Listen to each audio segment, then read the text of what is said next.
Hey there.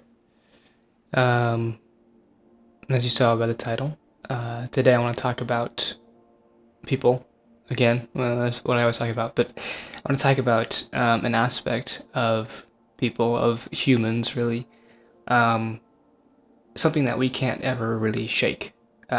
Even though there are times that we might want to abandon this kind of natural part of us. And of course, I'm talking about being social.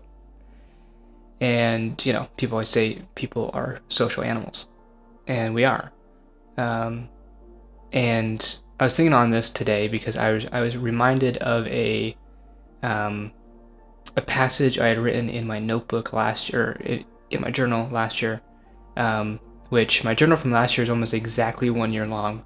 That fills up the entire thing, which is kind of cool. Of course, it's not every day, but it's pretty close. So anyway, I was reminded of a thing that I had written in there.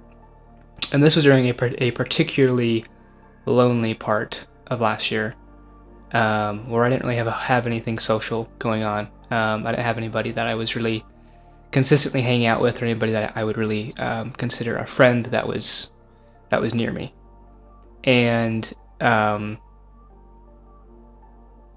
so in this passage, I was writing about, almost complaining about the kind of innate desire that people have to be social, and how I think like what I had said was that like there are there are basic needs that a person needs to survive, being food, water, and shelter.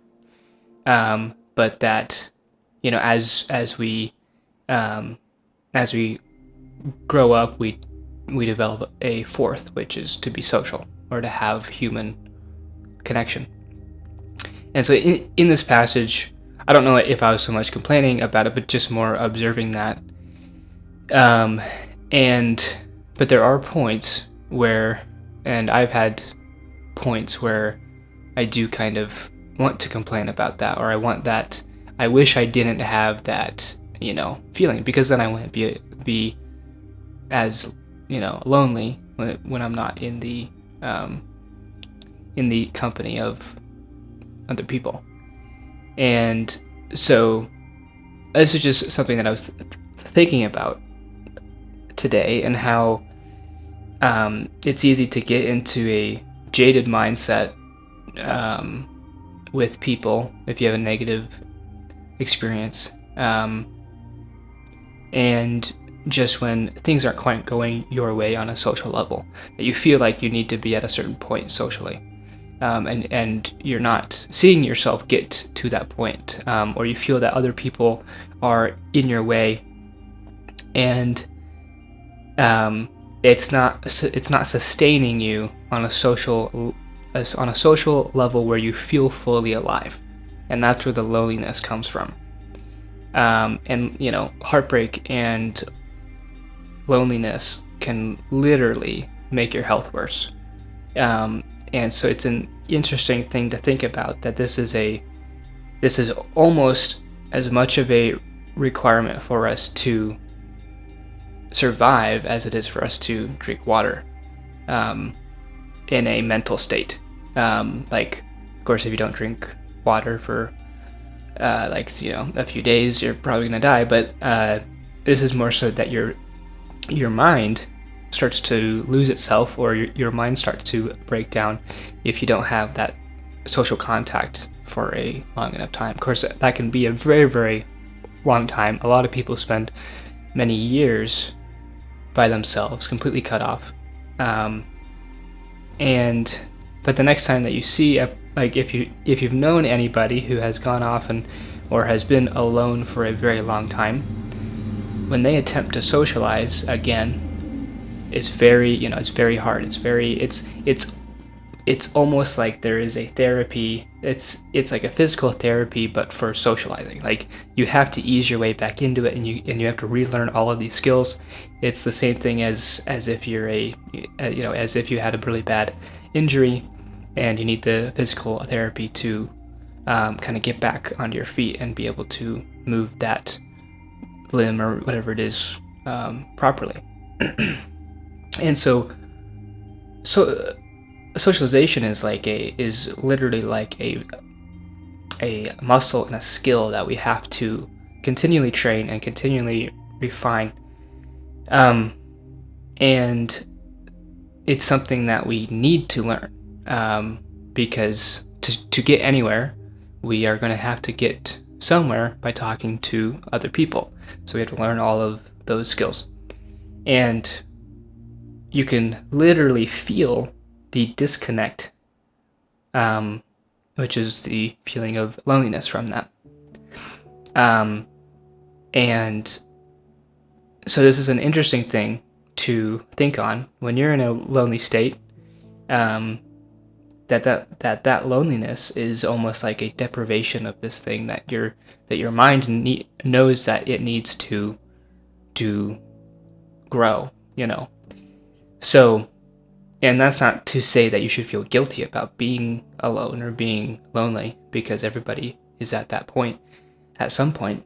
But it's to not let yourself be jaded and feel that the world has betrayed you because certain social expectations aren't being met. And being in college right now, there's a lot of social pressures, there's a lot of things that people ask if you want to do that you may not be comfortable with. There's a lot of people who have a mindset of what the college experience is supposed to look like, or what the high school experience, if you're in high school, or what your life is supposed to look like after college. There's so many expectations that you can put on it, and the best thing to do, and what I've learned, is that, and not that you should assume that you're going to be disappointed, but to just keep your expectations at a reasonable level.